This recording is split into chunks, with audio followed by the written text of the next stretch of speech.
If you're thinking of applying for QC status, there are 3 important things to know before you start. The first is that the QCA Guidance for Applicants has all the information you need. This comprehensive guide covers everything from eligibility requirements to guidance on the competency framework. The QCA publishes this guidance every year, and you can also read the previous year's guidance. Just remember to read the most up-to-date version before you apply. The second thing you need to know is that your application must focus on and communicate the important work you've done, not how important the case is. It isn't enough evidence to sit behind a silk in the Court of Appeal, even if it's a groundbreaking case. The key thing is to demonstrate complex work which you have personally done. And this isn't the time to be humble and attribute all the work to your team.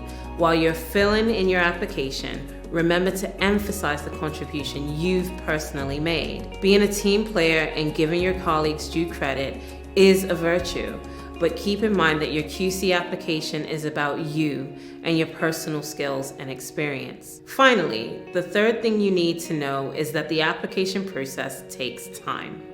From our surveys of applicants, we know that most spend more than 30 hours on the process, so it's important not to underestimate the time commitment. The process is intentionally thorough to ensure that only the greatest legal advocates can achieve QC status, so give yourself plenty of time to complete the application. The process begins with an application form which is reviewed by the selection panel.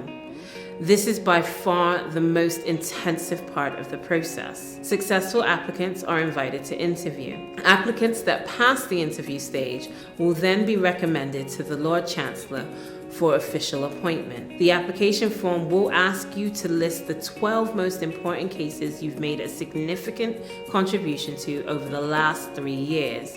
You will be asked to list a judicial and fellow advocate for each case as an assessor, as well as naming at least 6 professional client assessors. You can nominate 1 assessor in each category from which the selection panel will always take an assessment.